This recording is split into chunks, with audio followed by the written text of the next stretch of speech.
Hello, welcome to my November wrap-up for the December book club. Briefly, I'll go through the things that I read in November, but I talked about them in the last video. Avatar: The Last Airbender, The Search Trilogy, that was volume 1, 2, and 3. The Wrinkle in Time by Madeleine, and then Our Bodies Ourselves by the Boston Women's Health, and Kiki's Delivery Service by Eiko Kadono. For the month of November, as most of you know, it's Nanowrimo, and I wrote the third book of this 5-book series. Rested Leaves is the current name, it may change, and that's Lee and Balor's love story. It's also just Lee's story of him coming into himself. That's what I worked on for NaNoWriMo. My personal goal was 67 and I wound up hitting 68 or 69. So I won NaNoWriMo, yay! I really didn't think it was gonna happen because I lost a couple weeks in the middle there with family stuff going on and general malaise and nonsense. But we made it, thanks in large part to hopping in on live streams on YouTube, especially Shay with the hobbies and the Courtney project. Those were lovely. And then Kate Kavanaugh hosts write-ins and is just a general sweet presence. Their company made it easy and I was able to get through it. And also dictation, that Courtney recommended this dictation app called Otter. It's the best that I've found that I can use on my phone so I can go for walks and you don't have to speak the pronunciation. So you sound a little bit less like a crazy person when you're walking around and talking to your phone. So that was really nice and that helped me hit my goal for November for writing. For reading, these are the new things that I didn't talk about in the last video. Oh wait, I also talked about The House of Many Ways from Diana Wynne Jones and The Gifts of Imperfection for Brené Brown. So I also got my hard copy of Lore Olympus, volume 1 from Rachel Smythe, which was beautiful. I love the way that graphic designer shifted from the WebToon format, which is all vertical and very narrow, to the full pages. That was beautiful. And they also included something that wasn't in the WebToon. That was very well orchestrated and put together. So that's lovely, and I'm so happy to have that on my shelf. I can't wait to see what she does with that story. It's one of my favorite retellings. So that's fantastic. Oh, and if you don't know, you need to be reading it. It's a modern retelling of the Hades Persephone myth. And then I read The Self-Acceptance Project, which was edited by Tami Simon, and it's all of the Sounds True regulars, just a series of helpful essays. It read very similar to the Best of Buddhist Writing collections that Shambhala Sun puts out. It was great. I really enjoyed it. I like most of the people that were involved in the project. I think it popped up for me because I was searching for Kristen Neff and more of her work to dive into, because my therapist has me going into self-compassion and stuff. So that was lovely, and I recommend it, especially in these wild times. It was nice to have a little sampler platter of different people that are doing the work and that are helping guide people through their work. I can definitely recommend that as a jumping off point for anyone else who's looking for some extra help right now. I read All Over Creation from Ruth Ozeki, which was fantastic. I immediately recommended it to a bunch of people. Ruth Ozeki is just mwah. I'm low-key obsessed with her, as I have been my whole life low-key obsessed with Amy Tan. Why did no one point me to Ruth? She's phenomenal. I've really been enjoying her work. That All Over Creation talks about modern day farming and agriculture practices. It's also a literary saga, family saga. So you get from different perspectives the farming industry, like potato farming, and these different people, and the generations and different modes of thought, and how we've evolved in America, and also the Japanese perspective, and the more holistic view of gardening and creation and bringing things to life. It was fantastic. I really enjoyed it. And then I read Come As You Are from Emily Nagoski, which Krista recommended, and was phenomenal. I saw a presentation from Emily and her sister I presented at the EXO festival. That was glorious and I really enjoyed it. And so I've been looking forward to that hold coming through from the library, and I bought the book because it was so good. It's such a comprehensive seminal text. I immediately recommended it to everybody. I think absolutely everyone should read it. It is a wholesome and compassionate look into human sexuality, and especially female sexuality, or vaginal below the belt experience for estrogen-oriented humans. It was fantastic, and even if you're not a vaginal estrogen-oriented human, having that perspective and knowing that side of things, because that side of things is so hidden and intentionally obscured from common conversation. And I think it's really important to know. And Emily does a great job putting that all together. She has her doctorate, this is her life's work, and her conversational style and approachability just make it that much more digestible and really enjoyable. It's a great book. And I wound up spooling off from that and her recommendations into a bunch of other books, which I'll talk about in a little bit. I also read The Book of Form and Emptiness from Ruth Ozeki, which was phenomenal. I cannot say enough good things about Ruth. She's an artist and one of the great writers of our time. I can't say enough good things about her. She's extraordinary. Book of Form and Emptiness is more of a coming of age story, or it's billed as a coming of age story, but it's just a young protagonist. And it explores mental illness and the way that it's treated in our culture and the downfalls of that. And this boy, it is such a resonant experience that he has, at least for me, his experience of being a teenager and his experiences of loving and friendship and having a troubled family of origin, with his mother being a hoarder and his father having a problem with alcohol and then dying. He has this beautiful internal world and struggles with mental illness and is just really let down by a lot of the people that are supposed to be helping him. And the whole story is lovely. I cannot say enough good things about it, and especially for writers. However, trigger warning, if you have difficulty discerning reality, it might be triggering in places. I really recommend it. It's such a beautiful piece of literature. I read My Grandmother's Hands by Resmaa Menakem, and that was just fantastic. It was such a beautiful insight into what the Black experience is in America. And I had a moment of realization in the middle of reading it, because he kept talking about being blown through, that the implicit bias and racism and white supremacy gets blown through these people. And in my perspective, in my safe white world, being blown through something, I was picturing this poetic wind blowing something through. No, like a gun, like blow you away. And that was really potent. When I finally got that metaphor, after he said it so many times, the metaphor finally hit. And it is gripping and shocking, and the book is written beautifully, and it reads so gently. It really feels like family talking to you. And I can't recommend it enough. It was really good for critical race theory, for white people educating themselves about the Black experience in America. That and Caste are in my top recommendations for that. I read Neuromancer again from William Gibson. I had an easier time with it this time around. The last time I read it was when I wrote that cyberpunk novel, Hope Punk novel, in 2019. And while I did have an easier time with it, it is just so not my cup of tea. The grit of it and the noir sort of aspect of it was just not, it's not a thing that I'm interested in. But I can see all of the cool things that Gibson did, and I understand why he's the grandfather of that whole literary movement. So it was cool. It was cool seeing a bird's eye view of that. I read, on Sophia's suggestion, Princess Floralinda and the 40 Flight Tower by Tasman Muir, and that was so sweet. I really enjoyed it. It is such a short little novella. It's a retelling of Rapunzel, and basically the witch beast modes the castle too much to where all the princes die,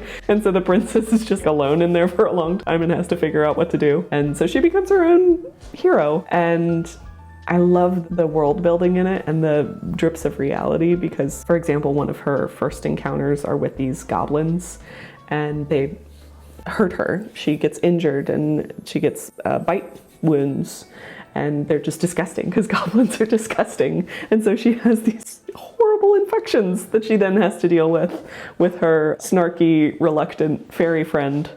And it was just a treat. I really enjoyed that. I read A Charmed Life from Diana Wynne Jones and then The Earwig and the Witch from Diana Wynne Jones.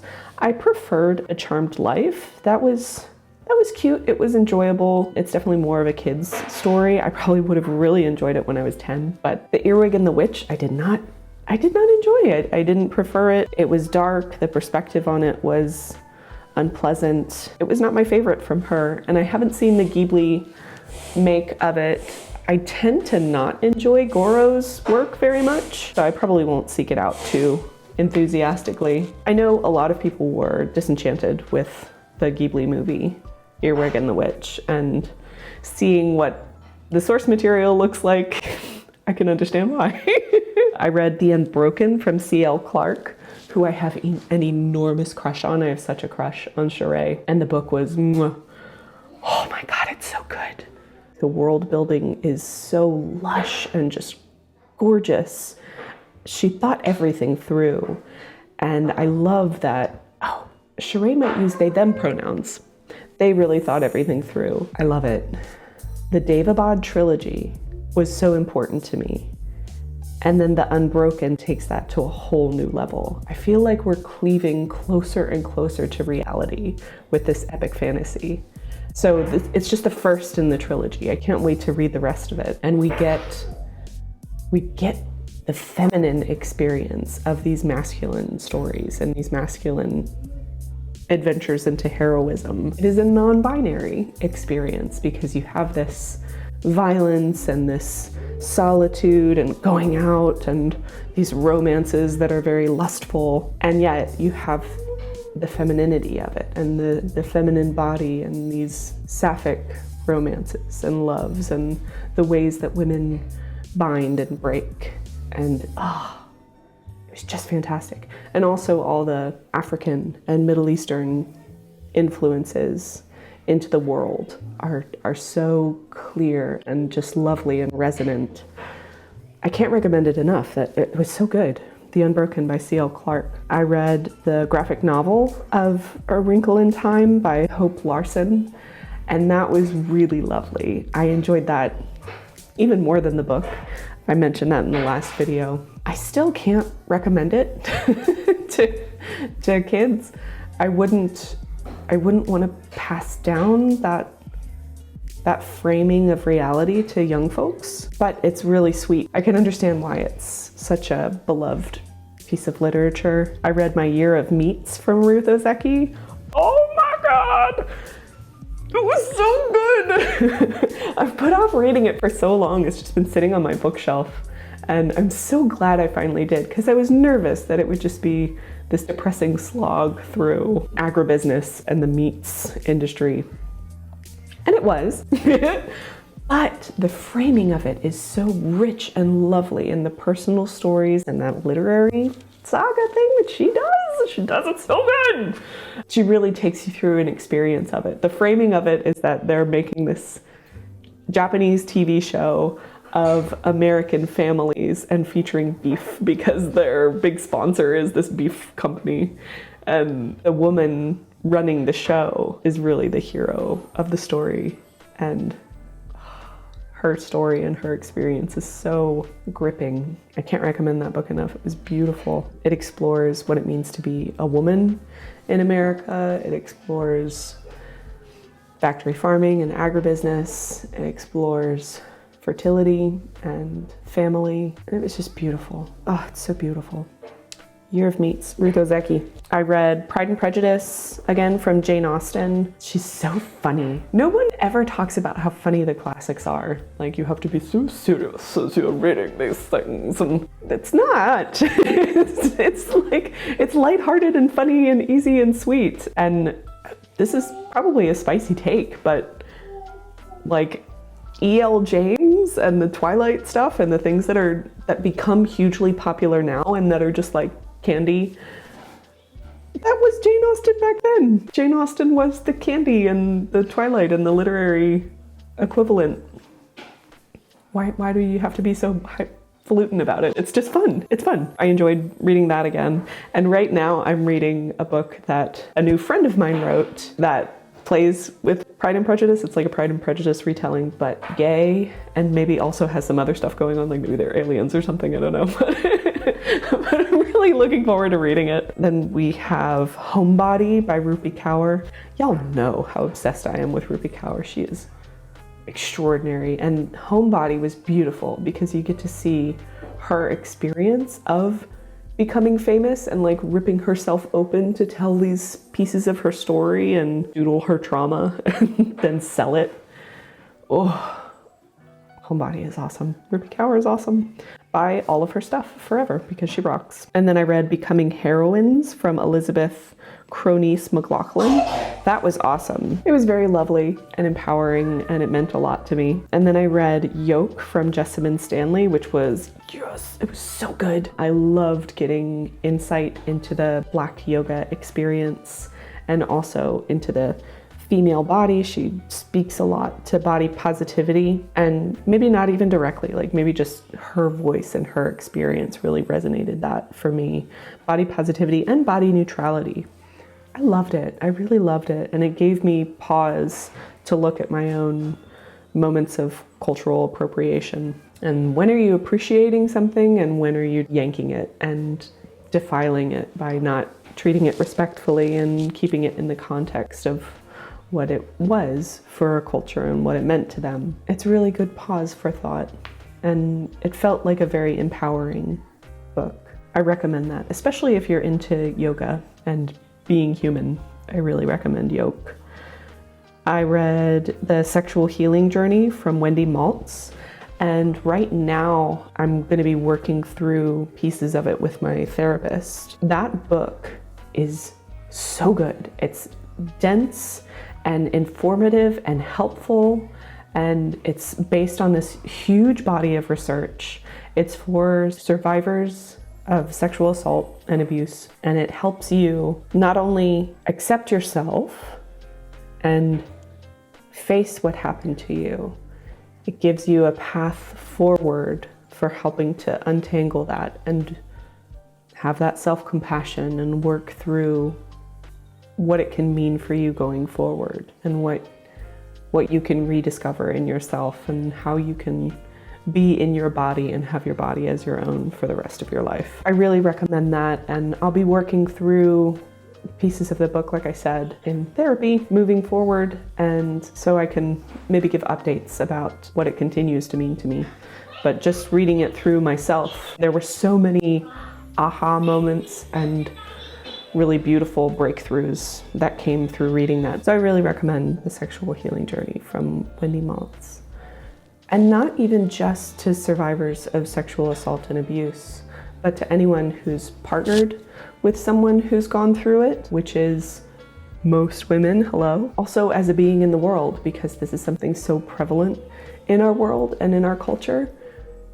You really need to have this awareness, and you really need to have this depth of compassion and understanding. And she speaks a lot, not just to the person who's gone through it, but to their partners, and there are exercises that you can do with each other, and framing and grounding that she gives, context. That's really important. I can't recommend that book enough. It was so good. And then I read The Diet-Free Revolution from Alexis Conason. That was really important for me. And it sounds silly. The title of it just sounds very schmaltzy and salesy. It's even got like a little pretty cake on the cover. But it's speaking toward intuitive eating, and it's speaking toward body positivity and body neutrality and just accepting yourself and accepting your form. And it talks a lot about medical fat phobia and just the disgusting things that go on, and the really horrible, toxic aspects of our culture that have come about from industry. And like we don't really have an awareness of where these thoughts are coming from and where these pieces of our culture that we cleave so tightly to are coming from. And so much of it is just from companies making their living. And it has nothing to do with us or our worth as human beings or what's healthy and good for us. Even a lot of the medical guidance is coming from organizations that are lobbied to and that are run under the guidance of agribusiness. I won't say too much more about it, but read the book, see how it strikes you. I finished reading Anna Karenina from Leo Tolstoy. I was miserable the whole time reading it. So Tolstoy is funny. He's really funny. And if you want a low investment exploration of that, read some of his short stories. Tolstoy is funny. And in the book, like from page 1, you feel it. You feel the humor of it. It's this like tongue-in-cheek, like, oh, aren't these people so ridiculous, like Jane Austen. However, spending that much time with people that are just so hard to like, and their cultural framing is so different to mine and antithetical in a lot of ways, I found it deeply unpleasant to spend that much time with those people and their problems and the things that are important to them. Nope, I can't recommend it, but it exists. It's one of the pillars of literature. I feel like for a lot of people that are wrapped up in modern concerns that are similar to their concerns, they would find it very interesting and fun. I don't want to make it seem like it's not relatable anymore. Just for me as a human being, I did not find it enjoyable to spend so much time with those people. But the tone of the book carries all the way through. So if you read any place, like if you just flip to a random page and read a little bit, or if you read from the front bit and you can see how funny it is and you enjoy the comedy of errors and stuff, like Ben Stiller movies do nothing for me. That type of just seeing gross people do gross things does not appeal to me. The like America's Funniest Home Video where you're seeing people kicked in the crotch, that kind of level of entertainment, if you're into that, you'd probably really enjoy it. Give it a try. I read How to Write Funny again from Scott Dikkers, which is really insightful and interesting. And I went ahead, I didn't know there were so many books that came after it. So I purchased those. I haven't read them yet, but I will be in the next little while. There's like How to Write Funnier, How to Write Funniest, and How to Write Character, I think. And so I'm looking forward to going through those. He's the guy who wrote The Onion, who founded The Onion, ran The Onion, and he's just a very clever guy. And the way that he writes about humor doesn't completely distill and sterilize it, but he gives you all the content in this very concise, approachable way. And it's this very thoughtful approach from someone, like he's lifting the veil for you about humor. And that's really important if you're going to have a career in it. Or if you just want to be funny. If you want to be funny, read his books. Done. And then starting in December, so I'll just talk about these briefly now maybe, and then I'll talk about them in the December video. So I read Health at Every Size from Linda Bacon, and this is why I want to talk about these because they relate to the ones that I read this month. Health at Every Size was even better than Diet-Free Revolution. They're both written by women who have their doctorates and have done a ton of research and have decades of experience working with tons of different people. But for Health at Every Size, I liked her organization of the information. And for Diet-Free Revolution, she gave a lot of mindfulness exercises, and that was the bulk of the second half of the book, which is great, and especially good for people who don't already have a meditation practice or any kind of internal practice and structure of mindfulness. For Health at Every Size, it was much more of like the first half of the book. It was much more content and statistics and disentangling us from a lot of the ideas that we've been force-fed since we were kids. So I think that is important for this inflection point in our culture and moving forward. And for me personally, in my body and in my skin, accepting where I am right now and that this is good and that this is okay. And bodies have a set point. And she even gives a good framework for if you're below your bodily set point, these are the symptoms that you'll feel and things that will be a part of your life. And if you're over your set point, these are the things that you'll feel and these are the things that will be a part of your life. And she speaks about everything plainly and intelligently, and it's a very approachable work. I highly recommend it, especially if you're a clinician and also if you're just a body in space. I think it's really good to have that new framework that is cleaving closer and closer to the truth, is cleaving closer and closer to what's useful and helpful for our bodies and what's good advocacy for health and well-being. I also read Fitness for Everybody from Meg Boggs, which rocked. I love her. She's from Texas, she's a mom, she's been through some shit, and she's a power lifter. And I've never had permission to just be that, but that's always been my strength too. When I was in high school, I sucked at all the running laps around the track things and all the endurance sort of exercises. But whenever we would be in the weight room, I would go around to every machine, and it was just my personal challenge to myself to be able to do 10, I think, of whatever was just on the rack, which is probably very unsafe practices. Like, don't give me a hard time. I was 13 to 16 or whatever. But that was the most fun for me, and I could do it. I was really good at it. And when I was in college, thanks to XKCD recommending Fitocracy, I got involved in strength training a little bit again, and I worked up to being able to squat over 300 pounds with like no issue. It was just like that comes easily to my body. And recently I've been getting back into kettlebells, and I love it. I had such a fun time with kettlebells back in the day. So having permission to have fun with your body and to do what your body does well. And she also has a lot of disentangling fat phobic ideas and coming to a better seat of body positivity and loving yourself and loving your form, and it's awesome. If you're not familiar already with Casey Davis and Struggle Care, she has a wonderful TikTok, and her disentangling of the morality of body and form and that framework has put me on a good path forward and led to me being able to even find these books and read these books and grow in a better direction for self-compassion and healing and loving the skin I'm in.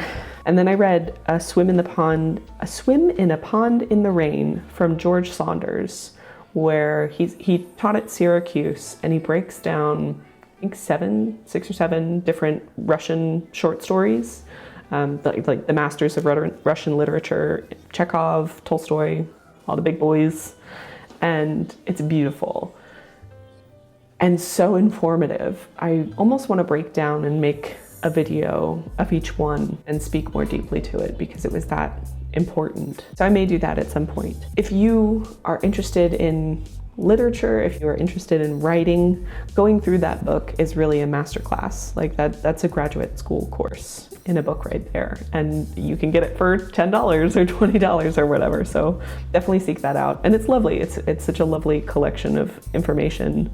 And the way that it's presented is like a really good teacher.